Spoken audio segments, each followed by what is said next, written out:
Before Mario would be the star of the best-selling gaming franchise in history. Before he'd become one of the first video game characters to be inducted into the Walk of Fame in 2005 alongside Link and Sonic the Hedgehog. Before Mario would appear on everyday items such as lunchboxes, t-shirts, cereal boxes, shampoo bottles, and board games, only to name a few. Before he would appear in 2016 Olympics closing ceremonies to promote the 2020 Tokyo Games. The company Nintendo was at a loss for what to do to bring their business back, when video game designer Shigeru Miyamoto had the idea to create a video game centered on characters from the Popeye franchise. Unfortunately, he wasn't able to get the rights to the characters and was forced to come up with his own.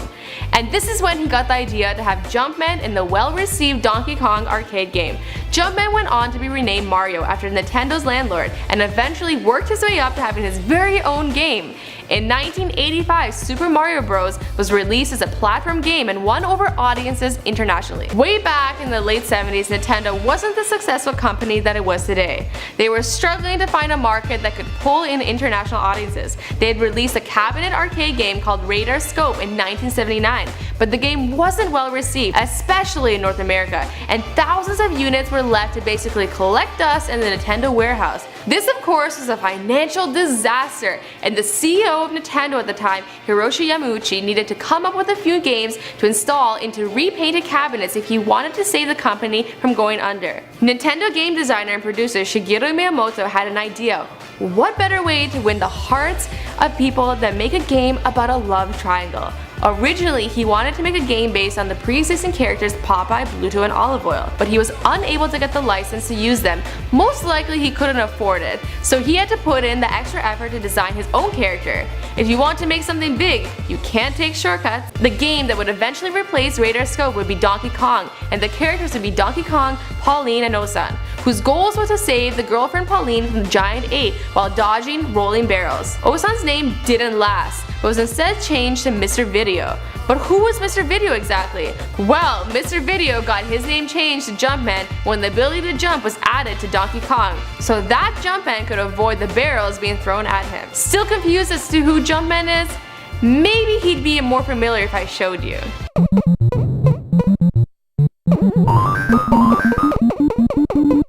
Looking more familiar now, right? This highly known character was known as Jumpman until an incident happened while Donkey Kong was in distribution in North America.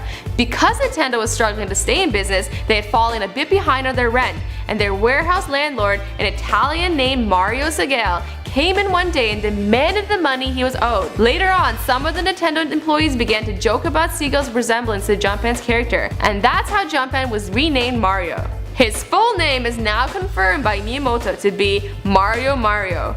A room full of creative designers and that's all they could do? I wonder if they paid the landlord any royalties on top of that rent. Mario was originally supposed to be a carpenter since Donkey Kong was set in a construction site, but eventually became known as a plumber since he seemed to resemble one more, although he seems more interested in rescuing ladies than unclogging drains. He was designed by his signature cap and mustache, not because his design team thought that it'd be cool, but because hair and facial features were too hard to animate on an arcade system.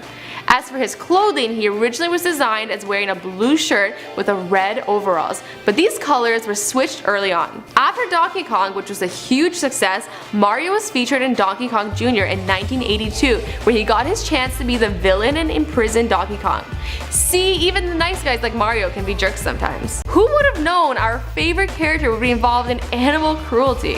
After that, in 1983, Mario finally got his own arcade game, Mario Bros., which was actually somewhat successful in Japan. It wasn't until 1985, a platform released Super Mario Bros., that Mario really became an international sensation. If something isn't as successful as you want it to be, just add the word super to it. Works every time. The game went on to become the best-selling game for over 3 decades. It was even said to have revived the crash video game market in the 1980s in America, all because of one little jumpy plumber. And the rest of the story? Well, you all know the story because this is before they were fiction.